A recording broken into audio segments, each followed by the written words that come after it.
England in the 1640s was a kingdom teetering on the brink of chaos. The streets were filled with tension, and the air was thick with uncertainty. The daily life of the common people was overshadowed by the looming threat of conflict. King Charles I, a staunch believer in the divine right of kings, clashed fiercely with Parliament over matters of religion and governance. His unwavering belief that his authority was granted by God put him at odds with those who sought to limit his power. Parliament sought to limit the king's power and ensure the rights of the people. They believed that the monarchy should be subject to the law and that the people should have a say in their governance. This fundamental disagreement set the stage for a bitter struggle. Religious differences further inflamed the situation. The country was deeply divided between Anglicans, who supported the king's religious policies, and Puritans, who sought to purify the Church of England from what they saw as Catholic influences. Charles's attempts to impose a high Anglican uniformity on the Church of England were met with resistance from Puritan factions.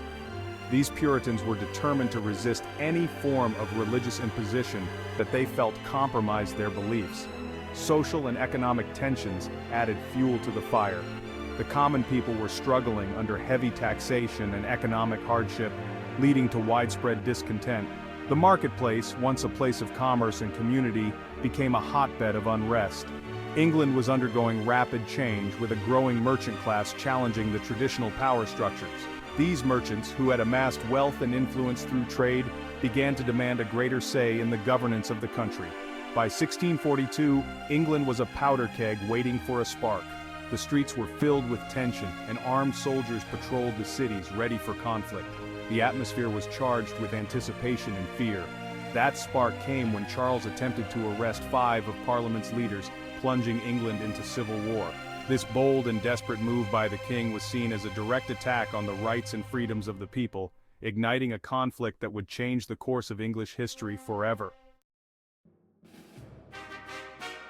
At the heart of the English Civil War lay a fundamental conflict that would shape the future of England. This conflict was between two opposing visions of power and authority, each with its own fervent supporters and deeply held beliefs. King Charles I believed in the divine right of kings, a doctrine that asserted his authority was granted directly by God, making him answerable only to the divine. On the other side, Parliament represented the growing aspirations of the people, who sought a greater say in governance and a more balanced distribution of power. Inspired by Enlightenment thinkers like John Locke, parliamentarians believed in the concept of shared power and the importance of a government that was accountable to its citizens. They saw the king's attempts to rule without their consent as a form of tyranny, an overreach of royal authority that needed to be checked. This clash of ideologies played out in numerous disputes over taxation, religion, and the extent of royal power, each side unwilling to yield. Charles clashed repeatedly with Parliament over finances, as he sought to fund his policies and maintain his court without parliamentary approval. His unwavering support for the High Anglican Church further alienated Puritan factions, who were already discontented with his rule. These Puritans saw Charles's religious policies not only as oppression, but also as a betrayal of the Protestant Reformation, which they held dear. The tension between these two visions of governance and authority eventually erupted into open conflict, leading to a brutal civil war that would change the course of English history. The war was not just a series of battles, but a profound struggle over the very nature of power, governance, and the rights of individuals versus the authority of the monarchy. In the end, the English Civil War left an indelible mark on the nation, reshaping its political landscape and setting the stage for future democratic developments. The year 1642 marked a turning point in English history, when tensions erupted into open warfare. The king's attempt to arrest 5 members of Parliament shattered any hope of peace. Both sides prepared for the inevitable clash of arms. Families, towns, and villages were divided, forced to choose sides. On August 22, 1642, King Charles I raised his royal standard at Nottingham, signaling the start of the English Civil War. England became a battleground, its fields and towns stained with blood. The early months of the war were marked by excitement and trepidation. Regardless of their feelings, the English people were swept along by the currents of history. As the war raged on, 2 distinct factions emerged. The Cavaliers, loyal to the king, represented the traditional order of aristocracy and chivalry. They were identifiable by their flamboyant attire and plumed hats. The Roundheads, aligned with Parliament, drew strength from the merchant classes. Their closely cropped hair contrasted with the Cavaliers' flowing locks. The Roundheads believed in parliamentary democracy and religious freedom. The divide reflected a fundamental clash of cultures and worldviews. Families and communities were divided as the war forced people to choose sides. The English Civil War was a brutal and bloody affair, marked by key battles and sieges. One significant battle took place at Marston Moor in July 1644. The parliamentarian forces, led by Oliver Cromwell, inflicted a crushing defeat on the Royalists. This victory marked a turning point in the war. Another key battle unfolded at Naseby in June 1645. Cromwell's new model army routed the Royalist army, capturing the king's personal baggage. This defeat ended Charles's hopes of winning the war militarily. The war revealed its true face, a brutal struggle for survival. With the Royalist forces defeated and Charles I a prisoner, the victors faced a momentous decision. The Rump Parliament put the king on trial for treason. The trial challenged centuries of tradition and belief. Charles, defiant to the end, refused to recognize the court's legitimacy. On January 30, 1649, Charles I was found guilty of treason and sentenced to death. His execution sent shockwaves throughout Europe. The image of the king kneeling on the scaffold shattered the aura of monarchy. It ushered in a new era of uncertainty and change. With the monarchy abolished and Charles I executed, England found itself in uncharted territory. Oliver Cromwell, the victorious general, stepped into the void. Cromwell quickly consolidated his power, crushing rebellions in Ireland and Scotland. He established the Protectorate, a military dictatorship in all but name. Theaters were closed, sports banned, and Christmas celebrations outlawed.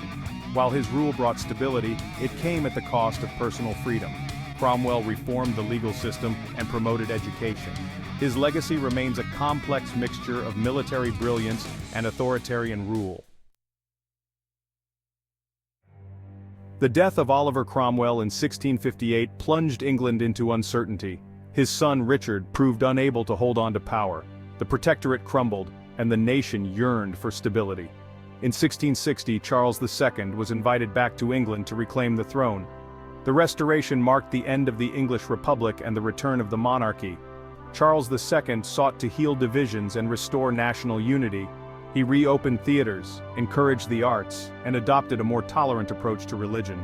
However, underlying tensions remained, planting the seeds for future conflict. James II's reign proved short-lived. His attempts to promote Catholicism and rule without Parliament's consent sparked opposition. The Glorious Revolution of 1688 saw Parliament invite William of Orange to claim the throne. William landed in England with a small army facing little resistance. James II fled to France, ending his reign. The Glorious Revolution marked a shift in power between the monarchy and Parliament. William and Mary agreed to a Bill of Rights guaranteeing free elections and freedom of speech. The Bill of Rights established the principle that the monarch ruled by the consent of the governed. The English Civil War left an indelible mark on English history. It was a conflict that pitted the monarchy against Parliament, and it fundamentally altered the nation's trajectory. It shattered the old order and ushered in a new era of political and religious consciousness. The war challenged the divine right of kings and laid the groundwork for modern democracy. The war's legacy can be seen in the enduring strength of Parliament and the rise of religious tolerance. The conflict forced a rethinking of governance and the role of the church in society. The war also had a profound impact on English art, literature, and music. Artists and writers of the time grappled with themes of conflict and change, producing works that still resonate today. The themes of loyalty, betrayal, faith, and doubt reflect the deep divisions of the time. These themes were not just confined to the battlefield, but permeated everyday life, influencing personal relationships and societal norms. The war's impact extended beyond England, inspiring revolutionaries across Europe and America. The ideas of liberty and self-governance that emerged from the conflict found fertile ground in other nations. The ideas about the rights of man and government power continue to resonate. The English Civil War set a precedent for questioning authority and advocating for individual rights. The English Civil War shaped the course of history and continues to influence our present. Its legacy is a testament to the enduring power of ideas and the human spirit's quest for freedom and justice. The English Civil War stands as a defining chapter in English history. It was a time of immense turmoil and transformation. The war's legacy is complex, marked by tragedy and innovation. It reminds us that the fight for freedom and democracy is ongoing. The story of the English Civil War continues to shape our present and future. It is a lesson as relevant today as it was in the 17th century. The war's legacy is a testament to the enduring struggle for liberty and self-governance.